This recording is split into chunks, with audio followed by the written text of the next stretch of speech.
Sam, I have read this book several times, Tuesdays with Morrie. I decided to have a conversation with you about this book. Are you up to that? Pappy, I can handle it if you can. Sam, what if everything we think about success and happiness is entirely backwards?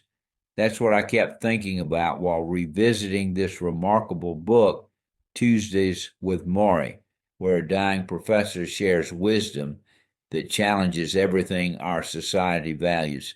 You know, Pappy, what's fascinating about that? The book seldom happened. It took a random late night TV segment to reconnect these two people after 16 years apart.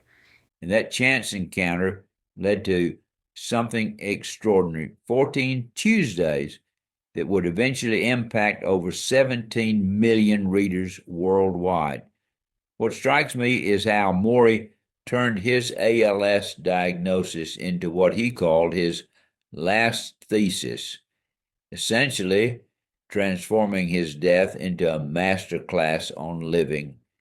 The timing of it all seems almost cosmic. Here's Mitch, wholly consumed by his career, happening to catch his old professor on Nightline at precisely the right moment. Well, what's powerful is how Morrie approached these heavy topics with such accessibility. Like when he talks about our culture's obsession with youth and success, saying we've got a form of brainwashing going on in our country. Do more, be more, get more. That hits differently now than it did in 1997. Speaking of cultural impact, the book has been translated into 45 languages and spent over 4 years on the New York Times bestseller list. Why do you think it resonates so deeply with people? I think it's because Morrie offered this radical alternative to our achievement oriented society. Instead of chasing status and material success, he emphasized what he called being versus doing.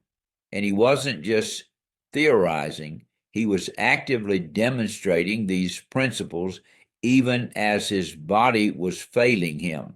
And that reminds me of how he approached the concept of dependency, completely reframing what most people see as a weakness. Right? And that's exactly what made his teaching so powerful.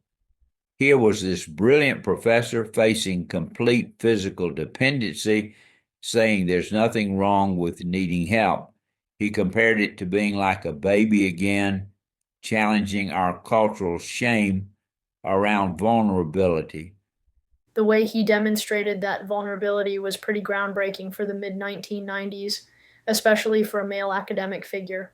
Oh, absolutely. And what's fascinating is how he structured these lessons. Each Tuesday focused on a different theme: death, fear, aging, marriage, family, but they all interconnected around this central question of what makes life meaningful. He had this fantastic quote: love is the only rational act. Well, that's interesting because studies have shown that people on their deathbed rarely regret working too little. They regret not spending more time with loved ones. Mm-hmm. And Morrie understood that intuitively. He talked about creating your own culture based on love and connection rather than competition and acquisition. What's remarkable is how his physical deterioration coincided with growing spiritual and philosophical insights. The contrast between physical decline and spiritual growth is striking. It challenges our fundamental assumptions about what it means to be truly alive. But you know what? That's ultimately what makes this book so powerful. It challenges everything we think we know about success, love, and meaning. Through these Tuesday conversations, Morrie shows us that even in death, there are profound lessons about how to live. So, what do you think is the most relevant takeaway for people today, especially in our hyper connected but somehow disconnected world?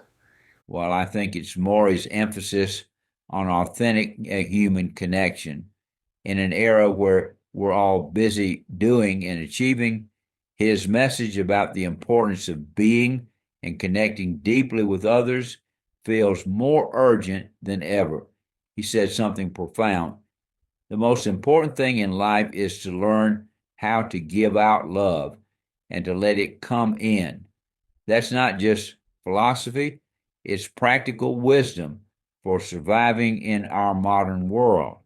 That's such a powerful note to end on, Pappy. The idea that true success might be measured not in what we achieve, but in how well we love. I see, Sam, you are your game. And perhaps that's Morrie's most significant legacy, showing us that it's never too late to reassess our values and choose a more meaningful way to live.